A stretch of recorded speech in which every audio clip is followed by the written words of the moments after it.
Good evening, everybody. Thank you so much for coming to Conversations on the Rose Tattoo. I'd like to introduce our very illustrious panel here, starting with Michael Collins, who's an actor, Rosaleen McDonagh, who's a playwright and activist and feminist, Catherine Joyce, who is the coordinator of Blanchestown Traveller Community Group, is development project, there we are, nearly there, and has translated the play with me, enjoyably so. We've had a ball doing it, and wonderful Christine Collins, who is an actress who is part of the company, the cast of The Rose Tattoo, and they're here to answer questions that wonderful Vincent Browne is putting to them. We're so excited to have him here, and no shame to his face. Thank you very much. We will be asking we'll be opening it to the floor after we've done the questions from Vincent. Thank you very much indeed.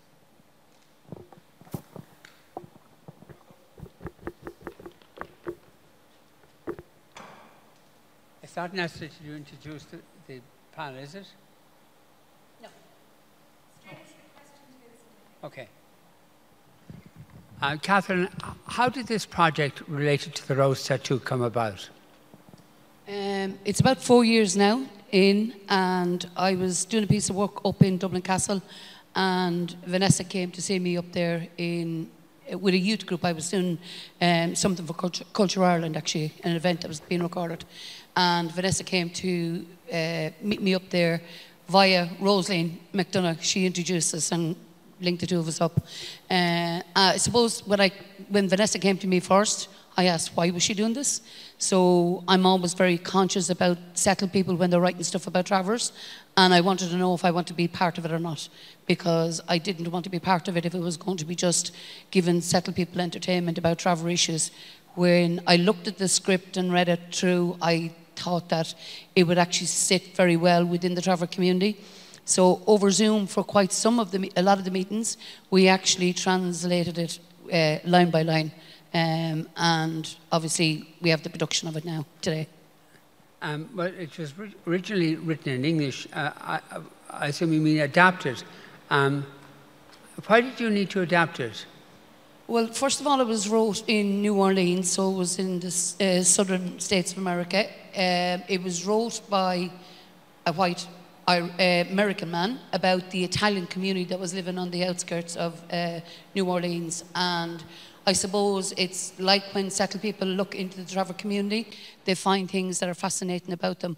But a lot of the things that were applicable, I suppose, to the Italian community that he wrote about was actually quite relevant to travellers today in Ireland. So the customs, the beliefs, the value systems, the religion, all of those kind of things, the way they lived within a community, on the periphery or on the margins of society, and how people viewed them.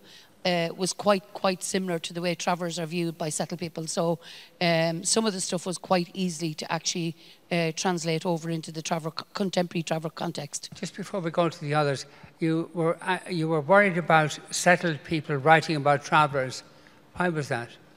Well, if you look at the way Americans write about Irish people, they add the brogue and they add bits that they like to romanticize about Ireland, what it looks like from the outside. So unless it's written from inside those communities, it's very difficult to get an accurate kind of reflection of issues and the lifestyle that people have. So from our point of view, from my point of view, it was important that I had an input into looking at, I suppose, putting some of the records straight in terms of how travellers see themselves and how people view us.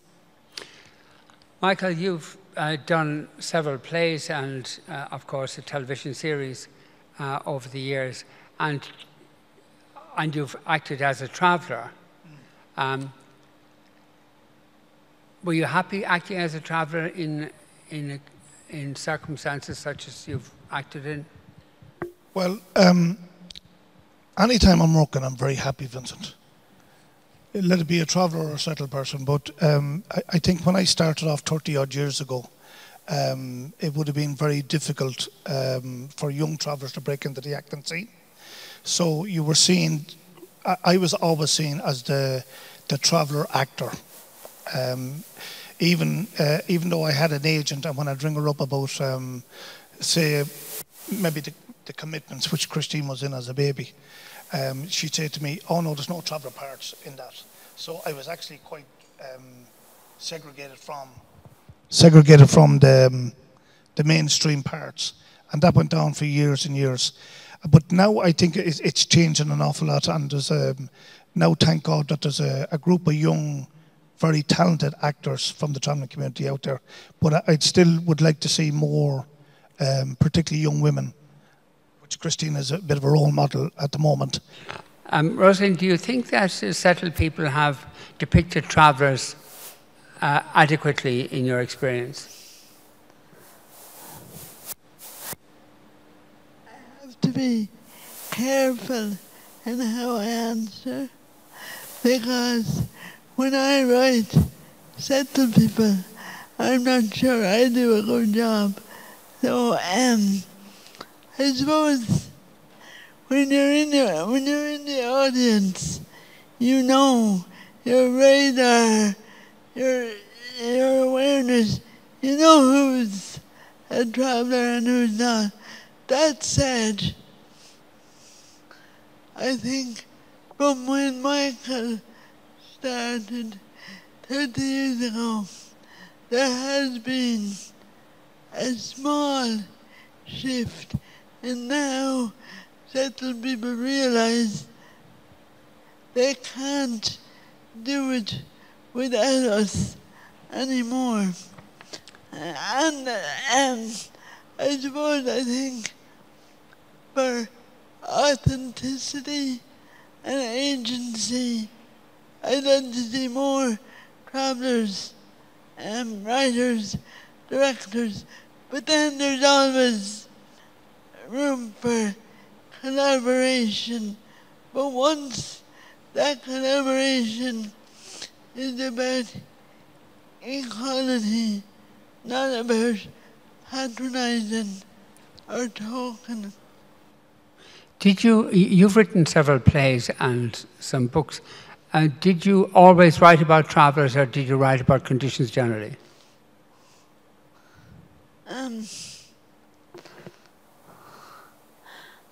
I've written about what I know, and what I know as an Irish traveller woman with a disability, that's what I know. I've written about men, traveller men, disabled men. I've written about traveller women.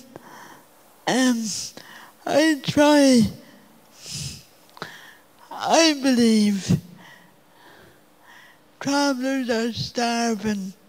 We have been neglected in the arts, and therefore, in my head, rightly or wrongly, we all have different ways of doing it, but when I get organised to write something, I think of two things. First of all, who am I writing for? My actors, what's available, and secondly, my audience. Primarily, I would write for a traveller audience, and settled people are welcome to come. But I believe when I'm dead, it'll be young travellers who will bring my work to life. All right, Christine, do you, in your acting career, do you represent non-traveller characters? Have I? Yes. I actually haven't, Vincent, to be fair. Other than the baby that I played in The Commitments, all my roles have been travellers. Would you wish to broaden out from that? Absolutely, I'm more than able and capable. But like Daddy said, typecasting is a thing. And I suppose directors and actors that see you relevant for a reason. And that's because you can be authentic to the fact that you are a traveller. But I also know that I'm more than capable to do other things. And what plays have you featured in? I was in a rewrite of a Bernarda Alba play, that was also set in a traveller context. And I was the only professional actor on the stage with a group of amateur traveller women. Last September was the lead in Rosaleen's show, The Night Shift, down in the Micklally in Galway. I started acting on stage with my daddy. I think I was 14, and I was in his show with him, his first show. It's a cultural thing, and then I'm in the middle of doing the Rose Tattoo with Vanessa. Has your daddy been a... And also King of the Travellers. That's not a play. It's a film. It's still acting. Has your daddy been a hindrance or an asset to you? My daddy, an asset since the day I was born. Oh, really? Yeah, absolutely. God, I'd never have guessed. Oh.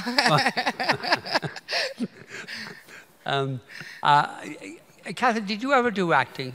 No. I know my limitations. That's not true. Vincent, can I just say in relation to representation of travellers in theatre and film that you asked Roseanne about, if you look at most sections of society, that are not white in themselves. So if you look at the refugees, asylum seekers, it's white settled people's view of what that community looks like that gets betrayed, and not the other way around. Like they're very rarely speaking for themselves. I think there's a further question in relation to when funding is sourced or allocated for work that travellers are involved in. And I know this from direct experience from applying for stuff. There seems to be a situation where you have one traveller who is funded with a piece of work, and because they've funded one person, they don't fund the other piece by another person. And we've had direct experience of that through looking for different funding sources for pieces of work that we've done over the years. So I think it's not just about the portrayal, but it's about access to funding and resources that are available to settled people.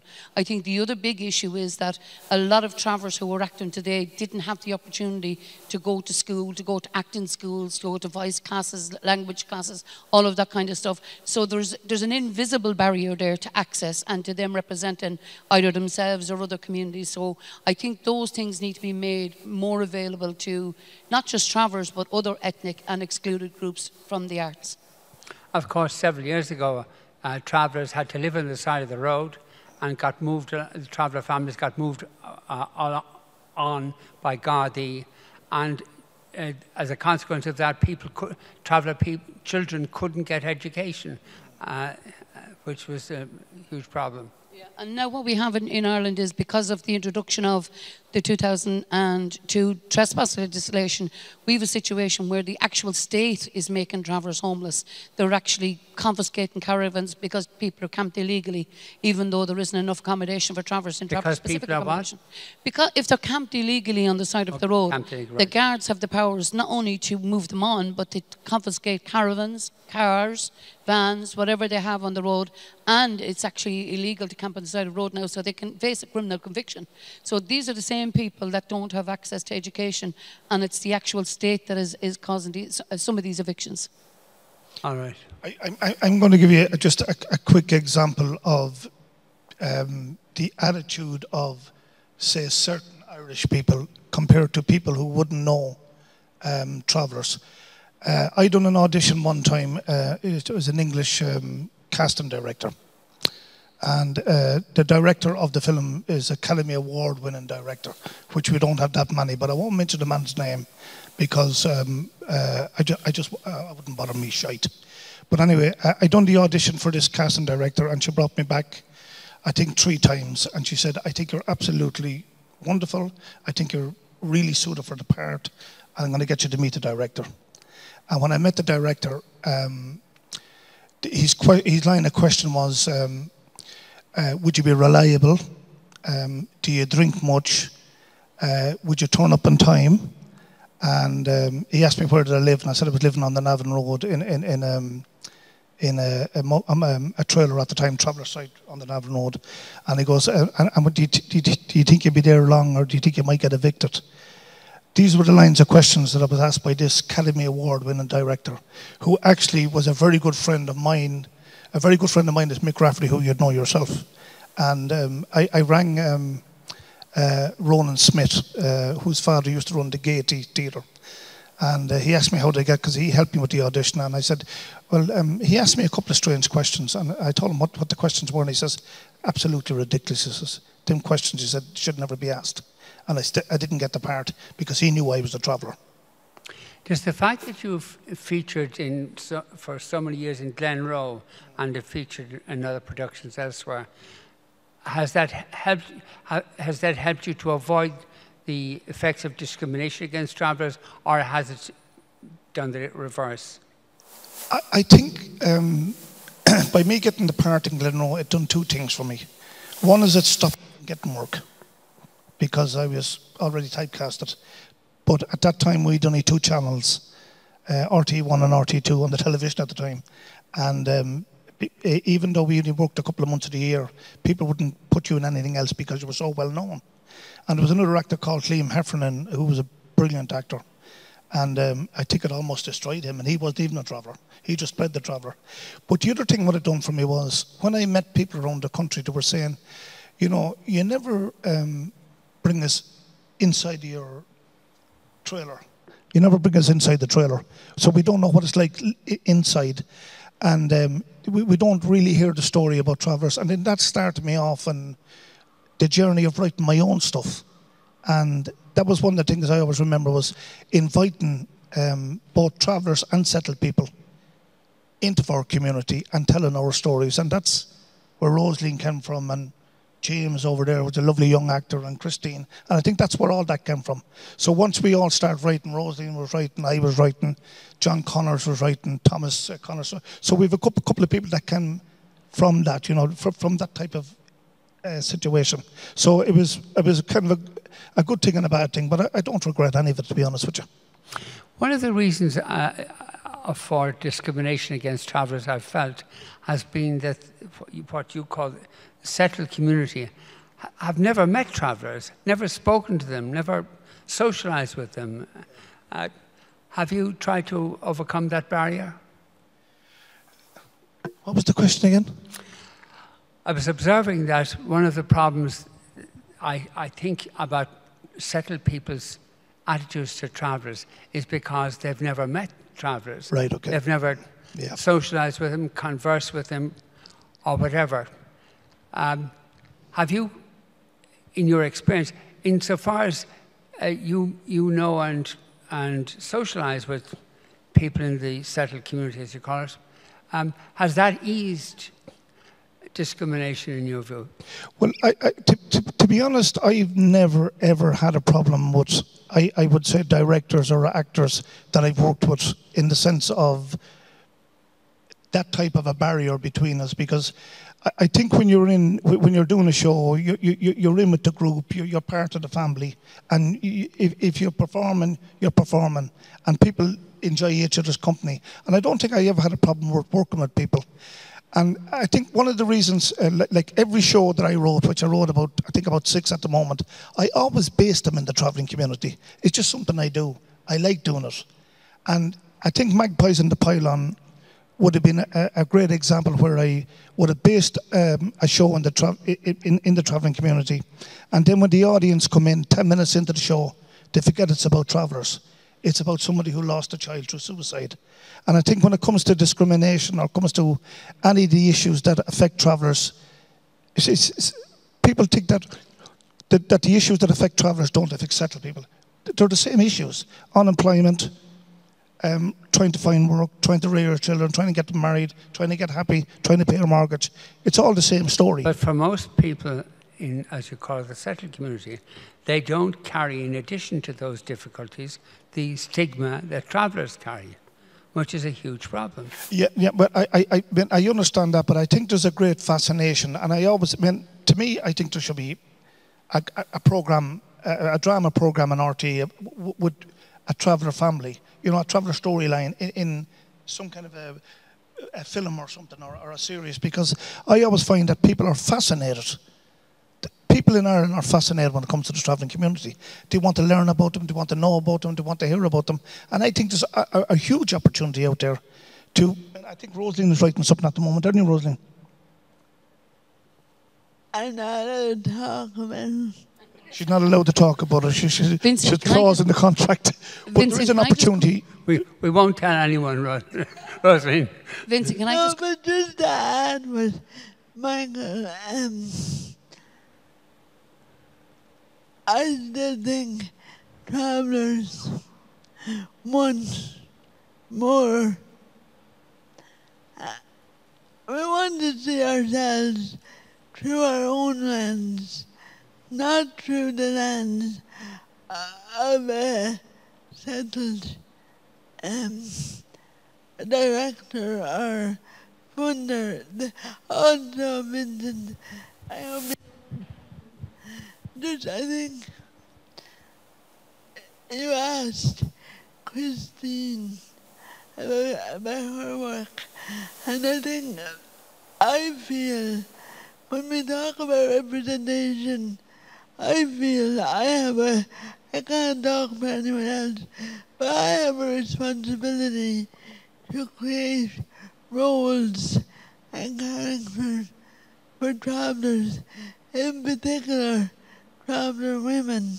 And sometimes there are external barriers, but there's also internal barriers within the community for young women and girls and older women to get involved. Men, the ratio of traveller men involved in the arts is much higher than traveller women. And also, I'm sure Vanessa, the director of Rose to Do, would agree. The role of women in the arts generally hasn't changed. We're either a daughter, a lover, a mother. You know, there isn't the same roles created for women as there are men. Sorry, I had to get that out. Vincent, can I just say something on the question you asked in relation to discrimination? When I started this work back in 1985, there was a situation where racism against travellers was very blatant and very obvious and in your face. Like, travellers were getting put out of cinemas, they were getting followed around shops, they were getting put out of pubs, all of that kind of stuff. I suppose in that 37, 40 years, we've had in society a huge shift in terms of the makeup of our society. So we've white people, we've black people, we've Chinese people, we've Asian people, we've Ukrainians, we have African people, we've people from all over the world living in Ireland. So society has become much more diverse. Now, has discrimination against travellers eased? The answer is no. Racism and discrimination is still as prevalent as what it was. People are a lot more tactful about how they do that discrimination and racism towards travellers. So we can't expect that happens in society and isn't prevalent in the arts. It is. It's as simple as that. But I think the difference is now than 30 years ago, we have a lot of travellers who are involved in writing material, as Michael said, across the whole country. There's loads of people who are writing material now. And then we also have people like Vanessa who wouldn't consider writing stuff about travellers without engaging with travellers. So you see travellers more visible and a lot more positive stories about travellers reflected in the arts and television programmes and in film because of that input from travellers. And rightly so. Like, nobody would think about writing a part about a disabled people and not auditioning disabled people for it. Well, they won't get away with it. Yeah, but they won't get away with it. You know what I'm saying? Like, they, in general, what they do is they try, if they're writing those parts, to include people from those communities. So I think we have to get to a stage in Ireland where, first of all, travellers can apply for any part that they want that's been offered. But secondly, that parts that are for travellers, that travellers are trained, that they have the skills, that they have the qualifications to apply for those on an equal footing with everybody else. It's not to say that a traveller should get the part because they're travellers. They should get the part if they're good enough. But they're never going to be good enough if they don't get that training. And discrimination and racism is a barrier to access to training, education and to qualifications across the board and including in the arts. Vincent, first of all, we woke up this morning to the news that refugees were being burned in a tent. And the media is saying this new racism or this new alt-right, it was always here. And one of the things, you know, Michael and myself, Catherine, we've been banging on about racism in the arts, and nobody believed us.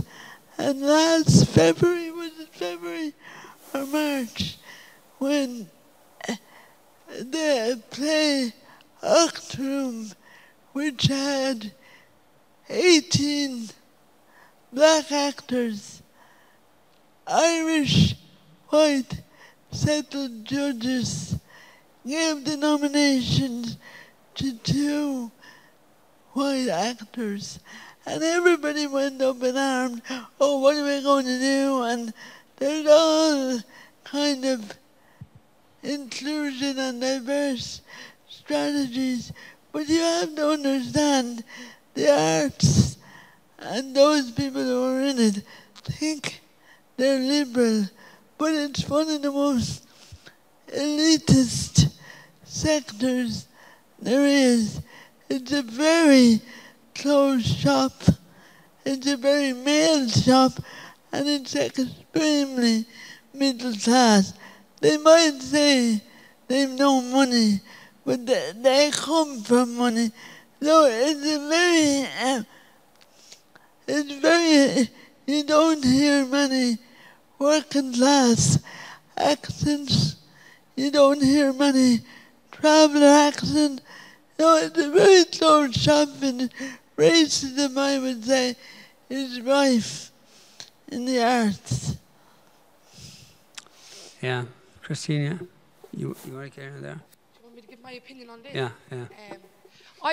I'm going to use the context in which I'm working in right now. Too low, sorry. I'm going to use the context in which I'm working right now. And I'm doing a show with a whole cast of professional actors, Vincent. And I'm probably going to contradict Rosie just a little bit, because the actors are, I'm a traveller, James is a traveller, Lloyd is from Henrietta Flats, Shauna is from Cabra, Denise lives in Bray. So for the first time, I am working on a set, and it is diverse, and it has people from all walks of life. And at the end of the day, we're still all professional actors. More stuff like this is what needs to happen in the arts. I think people need to realise that whoever's on that stage is on that stage because they're right for the part they're playing. Do you know? But it just so happens that it is very diverse from where the people are from. But I do think the restrictions within the arts with regards to travellers and different nationalities is a stigma that's always going to be there. And I think a lot of people that work in the arts absolutely work with a superiority complex. And it's instilled in them. And that is a big barrier. I think that affects a lot of people. Your father has a superiority complex. My daddy does. Yeah. He does not. Michael, have you found that there are more opportunities for travellers now, and indeed that they're through the arts they're becoming more included? Well, Vincent, myself and Catherine, with Rosaleen and a couple of the other actor writers, have met with the Arts Council umpteen times to try and get traveller shows into mainstream theatre.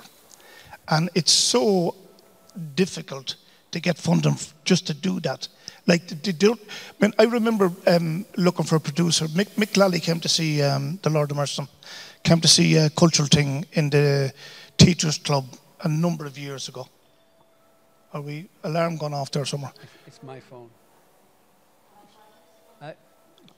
It's just telling me that 6 o'clock news is about to happen. Sorry. Sorry. Yeah. I'm sorry about this. I think it's, yeah. We just cut that part out. It's going to do it again. I'll turn it on. Could you go to, Rosaleen's got to go, so the last word maybe. But anyway, getting back to Mick Lally. Mick Lally came to see cultural thing in the Fringe Theatre Festival, which is 20 years ago, is it?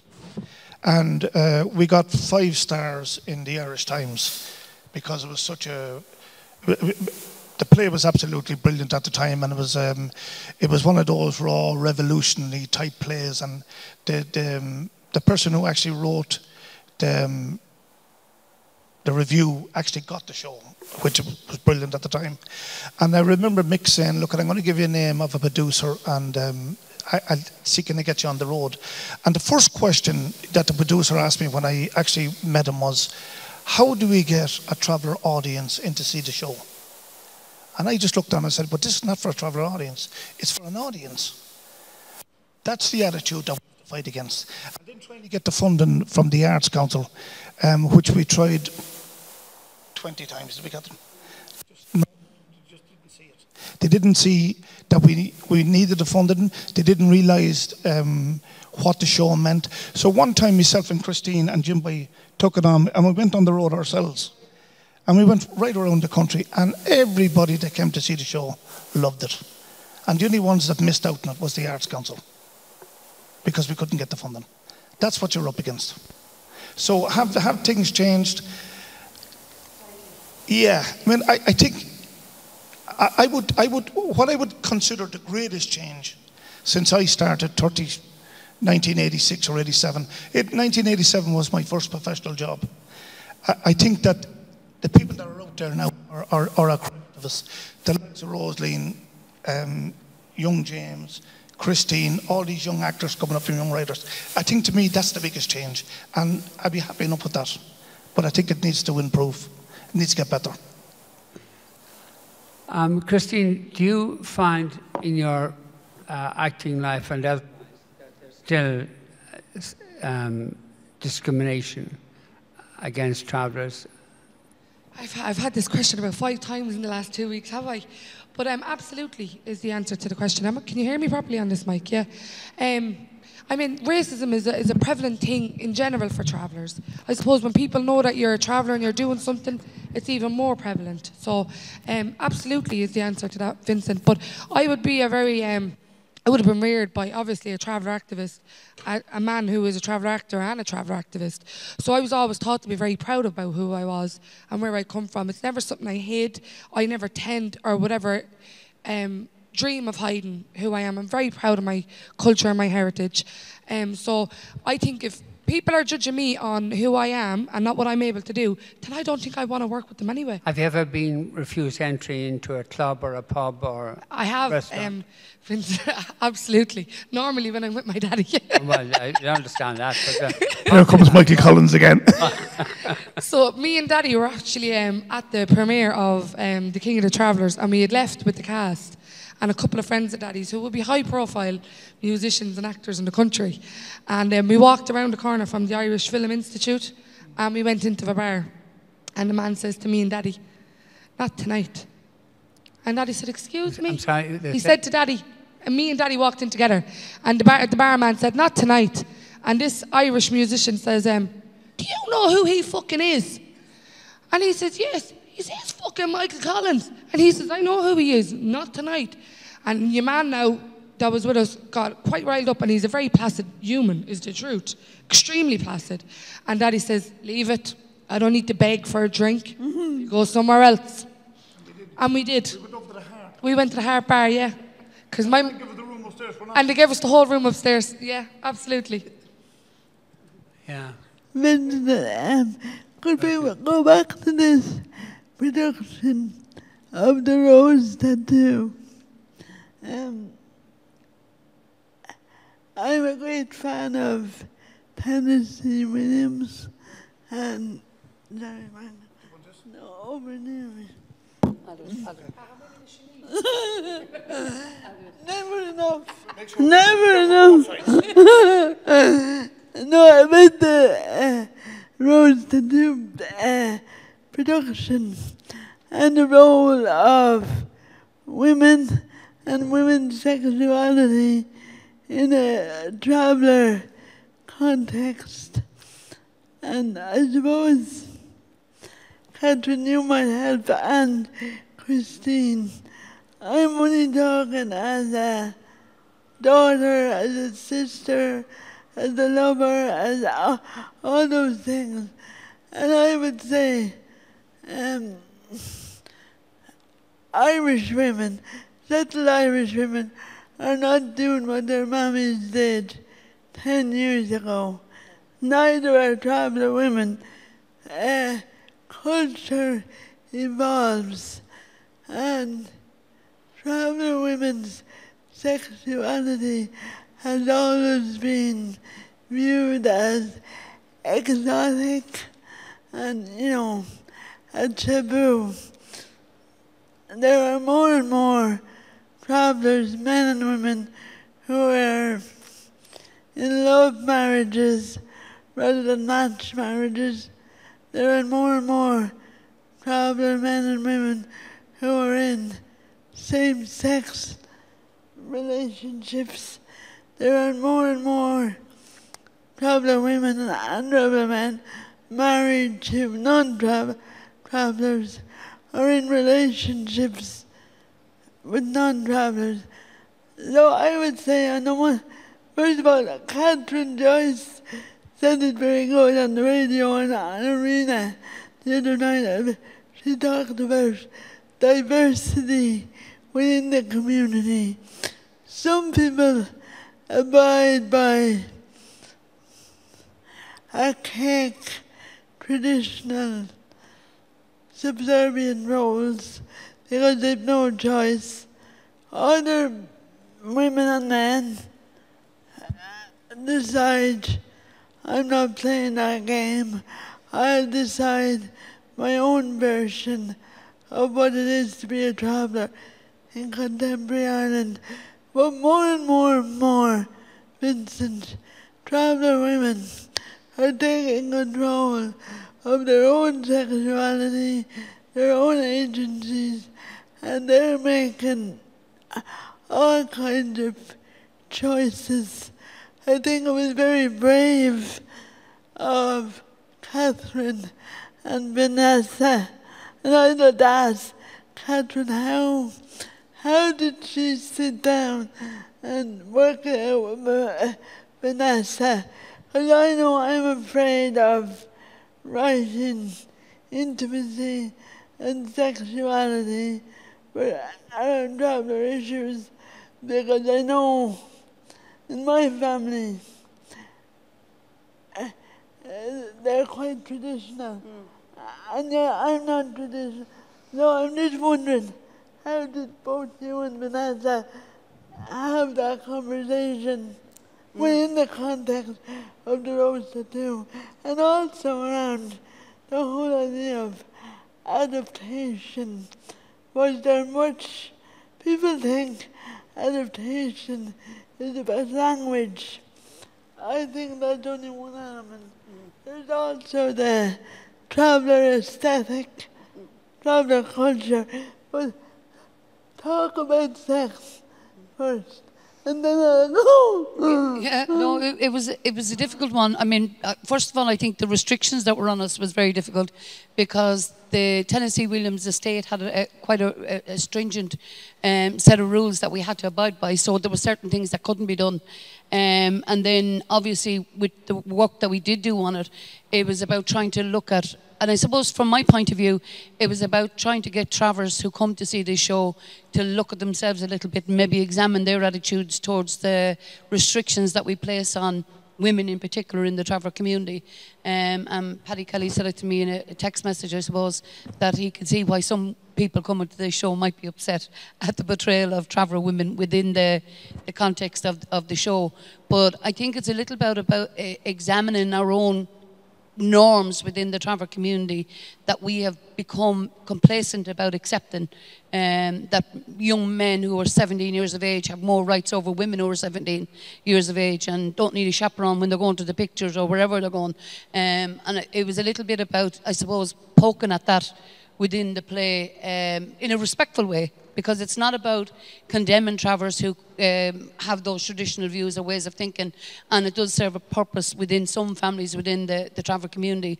But I suppose I explained it in my own head when we were going through it to an Ireland of the 1940s and 50s when people lived in small villages and where everyone's business was everybody's business. And traveller sites to some extent are still like that today because they live within extended families. So your next door neighbour is your aunt or your uncle or your brother or your sister or whoever it is. So they have a I suppose, an outside vested interest in the makeup of your family, what it looks like, what the aesthetics of it looks like.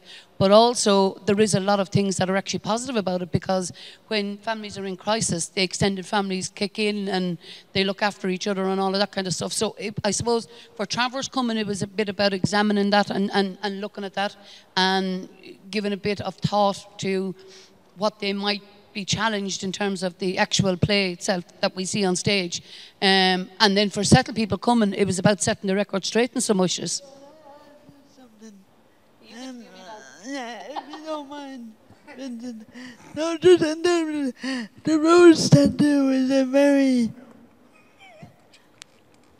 sensual and sexual play. You know, we know the story of the condom and the priest ordering the director they get arrested. I suppose Ireland has changed so much for the better. However, with the pull of globalization on all ethnic minority communities, I worry that, I suppose, well, all our young people, traveller or settled, or anyone else, there's an over-sexualization of our young people and children. Now I'm very liberal, I'm out there, and I don't want travellers to be restricted in any way. But I do worry about, you know, our boys and some women go around with porn in their pocket, on their phones. And I know it's settled, you know, I just think the whole global culture is so over-sexualized that traveller, young people, and children can get lost or exploited, or that there's no subtlety or delicate way of maneuvering around. Do you know what I mean? You're a mother, you know what I'm... Yeah, but I think the reality is, Rosaleen, from my point of view, is that that's always been there. Like, I've done a paper for an article for a Budapest online journal thing, and I was looking at the history of travellers in the arts, and in particular in film. And if you look at the field as an example, the woman who is carrying on with the main character, Richard Harris's son, is a red-haired traveller woman. So that has always been prevalent in it. There's somehow, because they're different, they can, and because we're an ethnic minority group, they can say what they want about our community, and in particular women within our community. So I suppose when we were doing this translation of it, I was conscious that I didn't want to do that to traveller women, but at the same time, I think it was an opportunity, because of the way the play was written, in terms of polarising the Italian community in New Orleans when it was written, that it was an opportunity for us to look at some of those issues in a positive way in the actual development of this script for the Rose Tattoo. But the reality is that people will do that about communities. I mean, when we write stuff as travellers or be part of stuff that's written about as travellers, we seem to be held accountable by not only our own community, but by settled people who think we have an obligation to answer for our community. When settled people write stuff, it's seen as a freckle or a spot on what Irish society makes up. But when we write stuff, it seems to be a representation of all of our community. And I don't think any one of us have the right to do that. I don't think any of us have the right to do that, to portray ourselves as having the answers about what our community is like. It's like what I said in the radio programme, we're very diverse, we're like Irish society. There's loads of different makeups of the Irish traveller community that didn't exist 10, 20 years ago. And I think we have to be respectful about that by saying we don't have all the answers, and that this is a piece of work that has an insight into some of the stuff that affects travellers, and setting it in the traveller context in a contemporary way, not in a historical where they're living in barrel-top wagons, was very important for me, because I think that we do have to start writing stuff that's contemporary, that's new, and that has different elements and different shades in it. Yeah, I just think you're very brave. You know, a lot of people just want the romantic notion, or else they want the victim woman or the suicidal man. They're all there, but there's so many other areas. I'm going to go looking. You can. And we'll give it back to Vincent to share the rest of it. Does anybody have any questions? Anybody have any questions? Make it easy. This one over here has a question. Sorry, I'll just say my question first. You said you had restrictions. I'm just curious. I know, like in the Rose tattoo, what restrictions did the estate put on you in terms of what you were able to do? You have that mic there, Michael, at your foot. Yeah, so your question is, what restrictions did the estate place on the... Well, look, they're very precious about the work. They didn't want to change in a way that it takes away from the actual storyline. There were certain things in it that you couldn't change, like the names of things and events that happened in the script. You couldn't make it or tailor the actual content of the script in that way. But what we were able to do was we were able to set it in a traveller context, so that obviously changed the whole tone of the script from that point of view. But each time we changed something or done something, Vanessa had to check it with the estate to make sure it was okay to do this piece. So the town was no longer in New Orleans, it was in Baldoyle and Dublin, you know, that kind of thing. And the fact that we were on a traveller site, then there was some of the sentences that we actually couldn't change. So it was quite difficult, it was quite restrictive actually in terms of what we couldn't change. As I said, it's 4 years ago, so I'd have to look over my notes to find out some of the bits that I did suggest that didn't actually go into the final script. But when you're using someone else's work that's protected like that, I mean, you have to respect the limitations that those people put on that script. But having said that, because it was set in an Italian community that was living on the margins of New Orleans, and because it was written by an American about that community, there was some of it that was quite easy to translate and interpret in a traveller context, because we were able to say that this is how people view, settled people view travellers, and this is how the Italian people were viewed there. So some of that stuff was quite easy to do.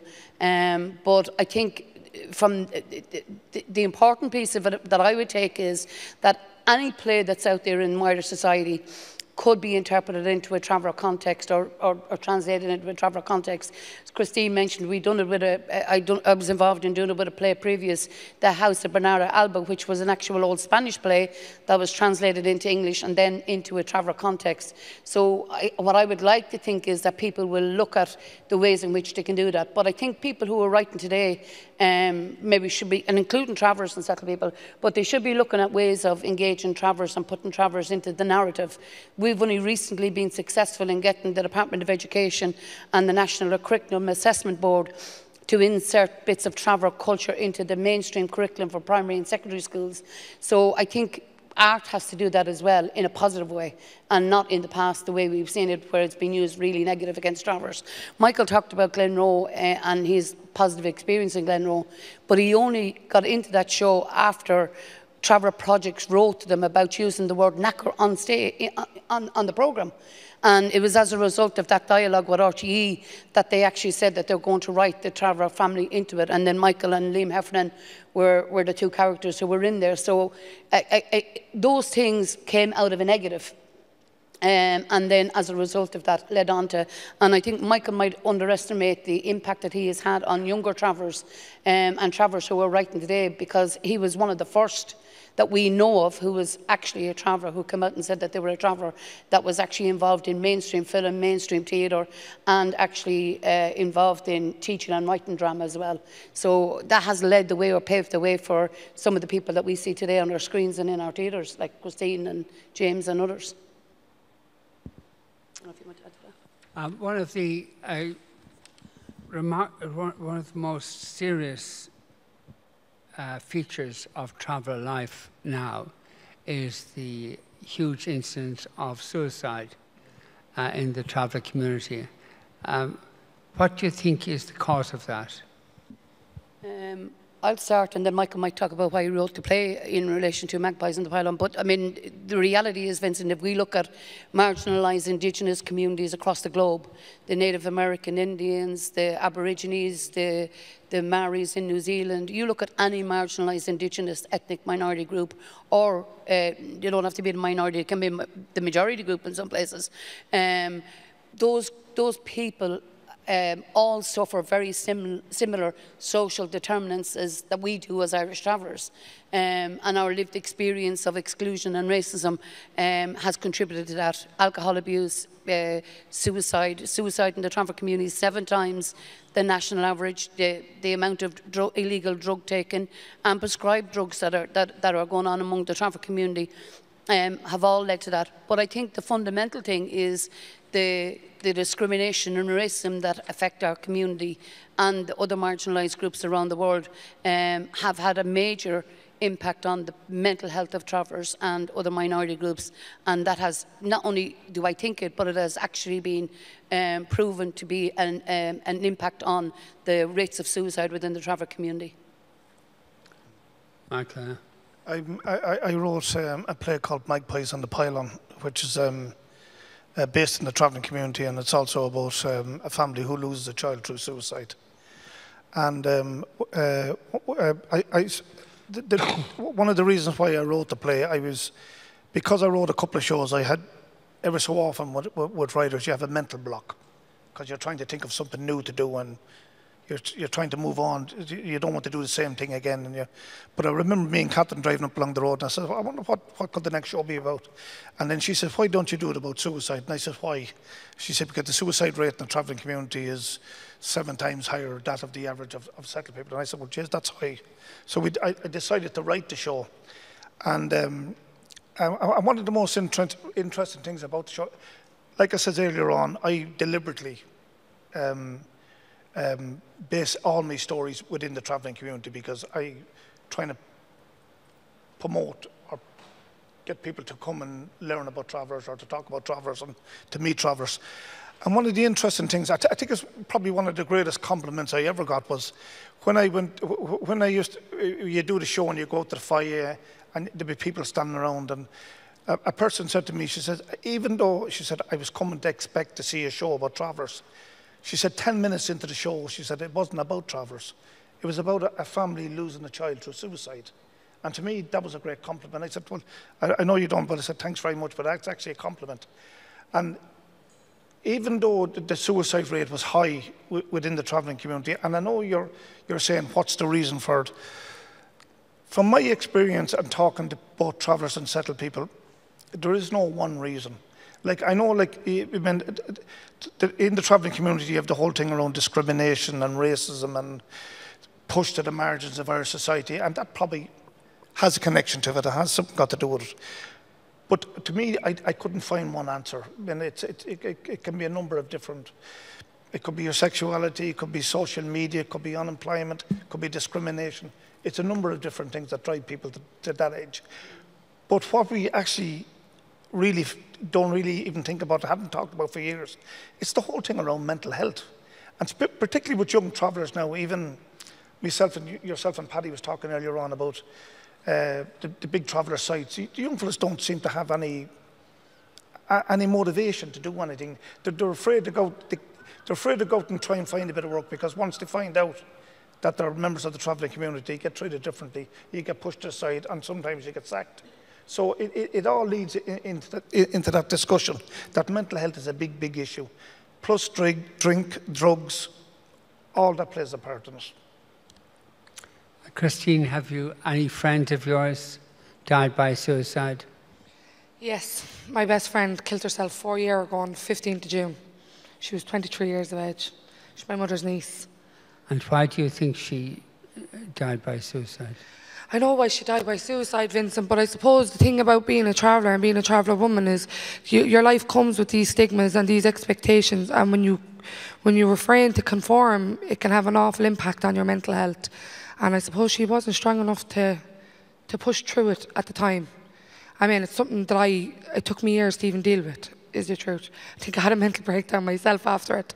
But yeah, I don't really want to talk too much about it, but I absolutely firsthand know what the impact of suicide is on the people that are left behind, and I suppose how it can affect the person that is out of whatever they were going through, but the consistent and long-going effects on that extended family afterwards never goes away, never.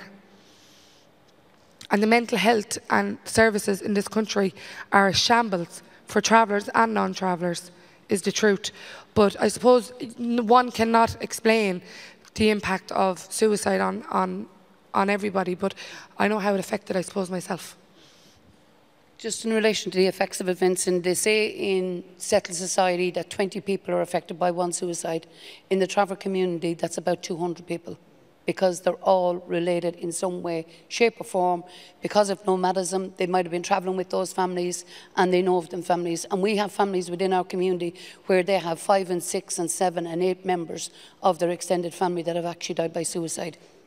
Michael says you can't name any one thing, but the reality is the marginalisation and discrimination against travellers does have an impact. Yes, people die for different reasons by suicide, but it does have a direct impact on the mental health and well-being of travellers. We had a case in our own community in Blanchardstown, in the area that I work of. A 13-year-old travelling boy took his own life, and he took his own life maybe because he had mental health issues, but the trigger for him was being bullied by settled people that he went to school with. And that's the reality that we live in.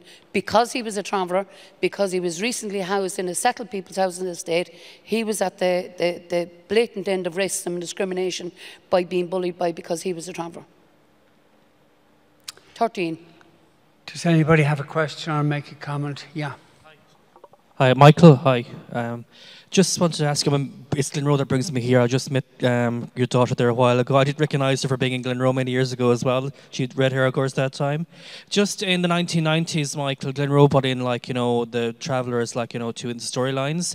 And of course, it was axed in 2001. But do you think if it had continued on, would it have brought in, like, maybe storylines with the LGBT community maybe as well? Because Glenroe never tackled any LGBT issues it did in its 30 years. It's 23 years. That they would have maybe brought in an LGBT couple or a family, like, you know, to broaden their aspect on, I suppose, different. Oh yeah, no, I think I think that would have happened, and I can't see why it's not happening in Fair City at the moment. Well, I think Fair City covered many years ago. The 1990s there was a gay case in Fair City in the 1990s. I think Ross and Rowan have covered as well, of course, a gay couple at the start as well. But Glenroe never covered that. Would they have done that, like, you know, if it continued on being showing going into the after the years it was axed, like, you know? It's very difficult to hear in here with the. It's bouncing all over the place. It's bouncing, but I suppose if you don't mind me answering the first part of the question, I think RTE and in particular Glenroe at the time wanted to be seen to be reflective of society. So I think it would have, if it had been around for longer, it probably would have included some of that stuff into the programme. And we do see snippets of that in mainstream programming on television, whether it be Irish television or English television. But it goes back to the point that I made earlier on about people with disabilities. I suppose if programmes and plays and stuff like that want to be seen to be mirroring what's happening in society and trying to relate to the viewers who are looking at these programmes, then they do have to broaden the content that they're portraying on television or film or in programmes. So I think it would have been inevitable that they would have had to include some reflection of the diversity of society had it been still around. But I don't know if you want to. Yeah, but I think what happens is sometimes RTE are lacking behind when it comes to, say, British television. And if you, but if you take EastEnders or Coronation Street, like there are gay relationships within those programs. And then you have the other, you know, you have the young, there's a couple of actors, Down syndrome actors, is that the word, proper word, yeah, who are actors in those programs. So it is happening, but RTE seems to be lagging a bit behind, I think. And it just needs to cop onto itself, to be honest with you, and include everybody in the programs. But I could see it happening, yeah, I think it will happen. And it needs to happen, to be honest with you. The other thing is, just in relation to programmes, if you were to look at programming that's on television and in RTE, you'd imagine that there was no travellers living in Dublin city centre, because there's none of them in Fair City, if you were to take it literally, that they reflect. There's no travellers in Fair City, and I don't think they see that as a thing. And if you live in houses, they also don't see as a traveller anymore. So it's very difficult to get mainstream programming to look at contemporary traveller culture and identity without polarising it into particular things that they want to, or their narrative. Yeah, yeah, yeah. There is some programmes that do it well. Yeah. All right. Oh, sorry. Hi. Do you hear me? Do you want to say something? I'm just really interested in what you're saying about what seems to be, I guess, a real lack of imagination in the industry of travellers only being able to play traveller parts, and the kind of cynicism of, well, how can we get traveller audiences and this kind of thing. And I'm curious, Christine, I know you've done loads of press for this, and you speak so brilliantly about it, and I wonder how you found that and how you found the types of questions you get. Does it speak to, I know it's part of this play because there are traveller themes in the play, but do you think if this had been a play that was not about the travelling community, would you have got the same questions? And just how have you found that generally? I find travellers within the arts anyway, irregardless of what they're playing, a journalist or a presenter is going to ask them questions anyway, because I suppose it's something that people want to know about. I didn't mind the questions because the play is so adamantly out there and it is very eye-opening, and I have to say, with regards to the script, I think it's amazing. I think it's more feminist for me than anything got to do with the traveller context. But I suppose the thing I admire about it is the vulnerability of the fact that, you know, this woman is a traveller, and I suppose people in the audience are saying, oh, she's a traveller woman and she's this and she's that, but the thing that I get from it as a woman is that this woman is not just a traveller. She's allowed to be conscious of her sexuality, or, you know, her mental health and all the aspects of life that affect every single woman, irregardless of the fact that she's a traveller, is what I like about the script. But with regards to the press, I was absolutely very aware, and I knew the questions that I was going to be asked with regards to my community. I was very prepared for it, to be fair. I'd had a conversation with my daddy and Vanessa before I went to do anything. And, you know, I was trying very hard to be adamant about the fact that the opinion I was given was coming as a personal one. It is absolutely impossible for me to talk on behalf of all the community. So I was given my personal opinion. And that is literally all I could do, I suppose. It seems to be very unfair on people from communities that are marginalised or discriminated against to be somehow answerable for the whole community in interviews. And when Christine was going for the interview, I said, don't get dragged into answering traveller questions. I said, you're an actress and you're playing a part and you are a traveller. You don't need to be answerable for all travellers. So most presenters will direct into, and is this okay for travellers or is that okay for travellers? And end up tailoring the questions around the traveller community as opposed to around the actual play that was about travellers or whatever else. So I think it's very difficult for people from marginalised groups who want to be actors or writers or presenters or whatever they want to be from the point of view of that you have to answer those questions even if you're not prepared for them. And I see people who were out there and they're actors and they're on television answering political questions about travellers. They would never ask that of any other section of society. Why are they allowed to ask that of the traveller community?